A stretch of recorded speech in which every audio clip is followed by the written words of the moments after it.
আমাদের প্রতিদিনকার কনভারসেশনে আমরা সময়ের হিসাব বোঝানোর জন্য বিভিন্ন শব্দ ব্যবহার করছি।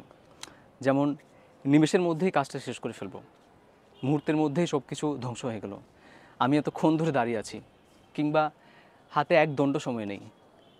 এই শব্দগুলো ব্যবহার করার সময় আমাদের মাথায় কখনো এই ব্যাপারটা আসে না যে শব্দগুলোর স্পেসিফিক সময়কাল আসলে কতটুকু, এতক্ষণ মানে আসলে কতক্ষণ, কিংবা নিমেষ, দণ্ড, মুহূর্ত, এই শব্দগুলোর সময়ের আবিধানিক হিসাবে আসলে অর্থটা কেমন দাঁড়ায়।